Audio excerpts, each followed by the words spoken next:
안녕하세요, 여러분. 오늘은 65세 이상 어르신들에게 정말 중요한 정보를 준비했습니다.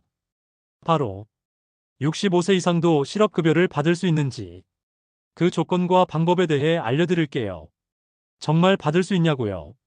네, 조건만 맞으면 가능합니다.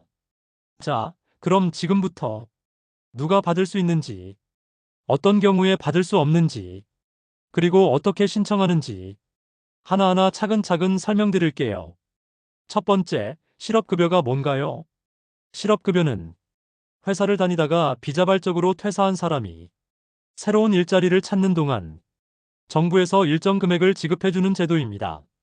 쉽게 말하면 직장을 잃었을 때 생활비 걱정을 조금 덜 수 있도록 지원해주는 제도예요.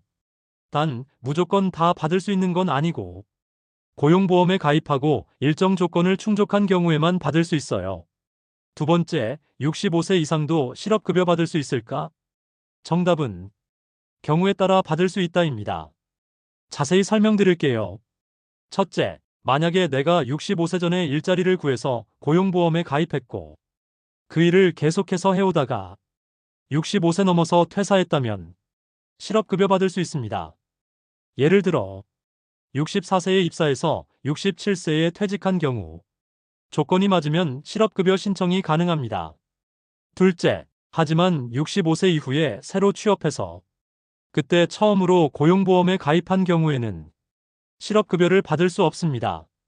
법적으로 65세 이후 신규 취업자에게는 실업급여 적용이 제외되기 때문이에요. 세 번째, 왜 이런 규정이 있을까요? 이건 고용보험법에서 정한 기준이에요. 정부는 실업급여를 생계가 불안정한 중장년과 청년들을 위한 실직 지원으로 보고 있어서 65세 이후 새로 가입한 사람은 적용 대상이 아니라고 판단한 거예요. 하지만 현실은 달라졌죠. 요즘은 70세 넘어서도 일하시는 분들이 많은데 실업급여가 안 된다는 건 아쉽죠. 그래서 최근에는 이런 기준을 바꾸자는 의견과 논의도 활발하게 진행 중이에요. 네 번째, 실업급여 받으려면 어떤 조건이 필요할까? 자, 그럼 다시 실업급여를 받을 수 있는 기본 조건을 알려드릴게요. 퇴사 전에 고용보험에 가입되어 있어야 하고 최근 18개월 동안 180일 이상 일을 해야 합니다.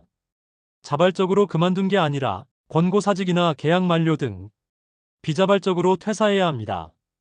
퇴사 후에는 적극적으로 재취업을 하려는 노력이 있어야 해요.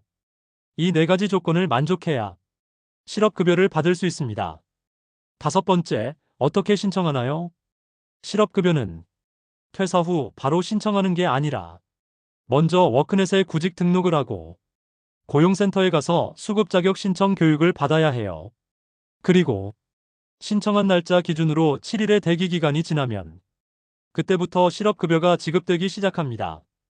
인터넷 사용이 어려우시다면 가까운 고용센터에 방문하시면 직원분들이 도와주세요. 여섯 번째, 받을 수 있는 금액은 실업급여는 퇴직 전 평균 임금의 60% 수준이에요. 보통 하루에 7만 원 정도가 최대이고 나이에 따라 지급기간은 조금 달라요. 고령자일 경우에는 최대 270일까지 받을 수 있어요. 상당히 도움이 되는 금액이죠. 마지막으로 꼭 알아두셔야 할 점. 고용보험은 자동 가입이 아니라 회사에서 가입을 해줘야 합니다. 65세 이후 첫 취업자는 실업급여 대상이 아닙니다. 이 부분을 꼭 기억하세요. 일한 지 얼마 안 되었다면 180일 기준이 안 될 수도 있어요. 이럴 경우는 신청이 안 됩니다. 정리해 드릴게요. 65세 전에 일 시작하고 고용보험 계속 가입돼 있고 비자발적으로 퇴사하셨다면 나이가 65세 이상이어도 실업급여 받을 수 있습니다. 혹시 부모님이나 주변 어르신이 퇴사하셨다면 꼭 이 정보 알려드리세요. 정부 도움을 받을 수 있는 권리는 나이에 관계없이 소중합니다. 오늘 영상이 도움이 되셨다면 좋아요와 구독 부탁드리고요. 궁금한 점은 댓글에 남겨주세요. 감사합니다. 늘 건강하시고 좋은 하루 보내세요.